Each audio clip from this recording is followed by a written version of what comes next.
নমস্কাৰ। আজি আমি বিজ্ঞানে আমাৰ এই সৃষ্টিৰ বিষয়ে কি কৈ আছে সেই কথাটো আমি আজি পাতিম। প্ৰথম কথা হ'ল বিজ্ঞান বুলি ক'লে আমি কি বুজো? ইয়াত প্ৰথমতে এটা কথা কৈ ল'ব লাগিব যে বিজ্ঞান মানে কেৱল এই ভৌতিক পদাৰ্থ গঠিত জগতেই নহয়। বিজ্ঞান ভৌতিক পদাৰ্থৰে গঠিত জগতত সীমাবদ্ধ নহয়। যেনেকৈ এই বস্তুবিলাক এইখন চশমাখন ভৌতিক পদাৰ্থ, বিজ্ঞান তাত সীমাবদ্ধ নহয়।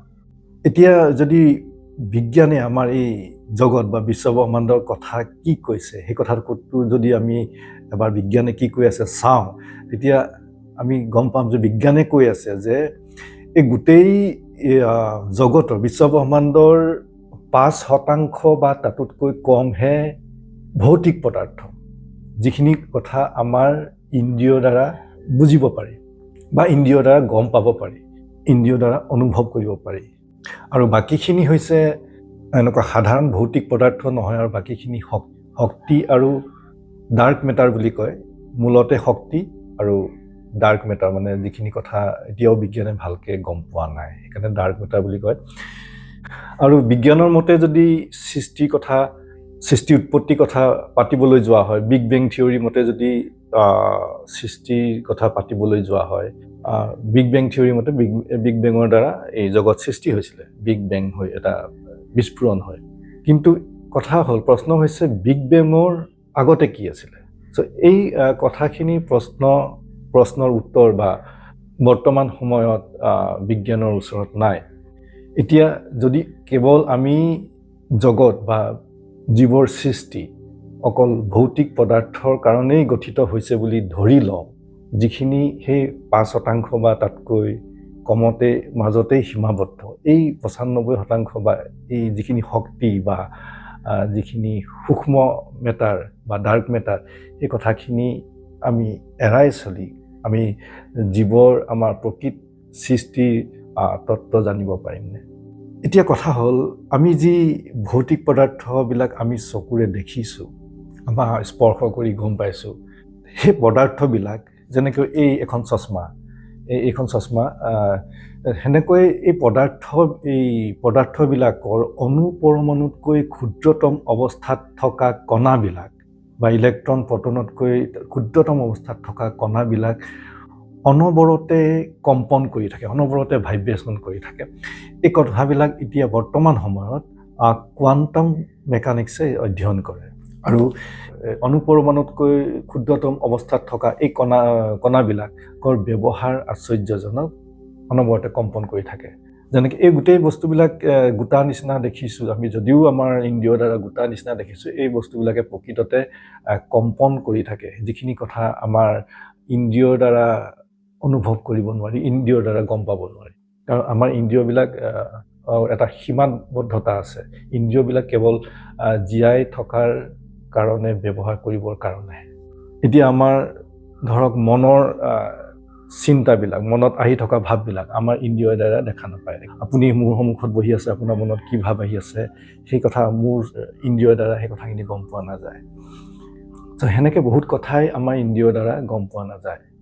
আৰু এই বস্তুবিলাকৰ গুণাগুণবিলাক, ভৌতিক বস্তুবিলাকৰ গুণাগুণ কেৱল সেই ভৌতিক বস্তুটোৰ বা যিখিনি ছাৰাউণ্ডিং আছে সেইখিনিৰ ওপৰতে নিৰ্ভৰশীল নহয়। আৰু সেই ভৌতিক বস্তু গুণাগুণবিলাক নিৰ্ধাৰিত হ'বৰ কাৰণে এজন দ্ৰষ্টাৰ প্ৰয়োজন। দ্ৰষ্টাজনৰ ওপৰতো সেই ভৌতিক বস্তু গুণাগুণবিলাক নিৰ্ভৰশীল। এই কথাটোৰ ওপৰত 2022 চনৰ ফিজিক্সৰ নোবেল বঁটা দিয়া হৈছিলে। মনত ৰাখিব, আমাৰ এখন শক্তি ক্ষেত্ৰৰ নিচিনা, ভৌতিক বস্তু গঠন হ'বৰ কাৰণে শক্তি লাগে, আৰু এই কথাটো আমাৰ শাস্ত্ৰত বহু আগতেই কৈ আহিছে। আৰু ইয়াত আৰু এটা কথা জড়িত হৈ আছে, 2022 চনৰ ফিজিক্সৰ নোবেল বঁটাটোত দুটা এণ্টেংগুল পাৰ্টিকুলৰ কথা কোৱা হয়। এই দুটা এণ্টেংগুল পাৰ্টিকুলে, দুটা এণ্টেংগুল কণাই সংযোগ স্থাপন কৰে, আৰু এই সংযোগ স্থাপন কৰোঁতে তেওঁলোকে নিমিষতে সংযোগ স্থাপন কৰে। এটা এণ্টেংগুল পাৰ্টিকুল যদি কণা যদি ইয়াত আছে আৰু এটা যদি বিলিয়ন বিলিয়ন গেলেক্সি দূৰতো আছে, তেতিয়াও নিমিষতে সেই দুটা কণাই সংযোগ স্থাপন কৰে। বিশ্বব্ৰহ্মাণ্ড পাৰ হৈও নিমিষতে সংযোগ স্থাপন কৰে। এই দুটা কথাৰ কাৰণে 2022 চনৰ ফিজিক্সৰ নোবেল বঁটা দিয়া হৈছিলে। আৰু এতিয়া সেই গোটেই কথাবিলাক যেতিয়া বিজ্ঞানে গৈ গৈ পাইছে যে যিখন জগত চলি আছে সেই জগত ইণ্ডিপেণ্ডেণ্ট নহয়, মানে সেই জগতৰ বস্তুবিলাকৰ গুণাগুণবিলাক স্বাধীন নহয়। আৰু বিজ্ঞানে এতিয়া বৰ্তমান সময়ত এই কথাখিনি লাহে লাহে কৈছে যে সেই দ্ৰষ্টাজনৰ গুৰুত্বৰ কথা, যোনে চাই আছে এই বস্তুবিলাক। আৰু গোটেই বস্তুখিনি এটাৰ ওপৰৰ পৰা আন এটাৰ ওপৰলৈ পৰিৱৰ্তন হৈ থাকে, আৰু গোটেইখিনি পৰিৱৰ্তন হ'বৰ কাৰণে শক্তি লাগে আৰু এজন দ্ৰষ্টা লাগে। এটাৰ ওপৰৰ পৰা আন এটাৰ ওপৰলৈ পৰিৱৰ্তিত হৈ থাকে, আৰু আমি এটা নাম দিছোঁ আৰু আমি সেই বস্তুটো ব্যৱহাৰ কৰি আছোঁ। আৰু সেইটো কাৰণে বেদান্তত কয় যে নাম ৰূপ ব্যৱহাৰ। আৰু এই কথাবিলাক আমাৰ ভাগৱত গীতাত বহু আগতেই কৈ গৈছিলে, এই কথাবিলাক তাত উল্লেখ আছে এই কথাবিলাক। আৰু সেনেকৈ এতিয়া লাহে লাহে বিজ্ঞানে কিছুমান কথাৰ ওচৰ চাপিছেহি, যিখিনি কথা আমাৰ শাস্ত্ৰত বহু আগতেই আমাৰ যোগী পুৰুষবিলাকে, যিবিলাক আমাৰ এনলাইটেন ব্যক্তি বা বোধ জ্ঞানপ্ৰাপ্ত ব্যক্তি বা আমাৰ ঋষিমুনিসকলে যি কথা আগতেই উদ্ঘাটন কৰি গৈছিলে। আৰু যেতিয়া সেনেকৈ গোটেইখিনি গৈ লাহে লাহে আমাৰ আধ্যাত্মিক তত্ত্ব, যি তত্ত্বৰ কথা কোৱা হয়, চেতনাৰ কথা কোৱা হয়, সেই চেতনাৰ ওচৰ চাপিছেহি।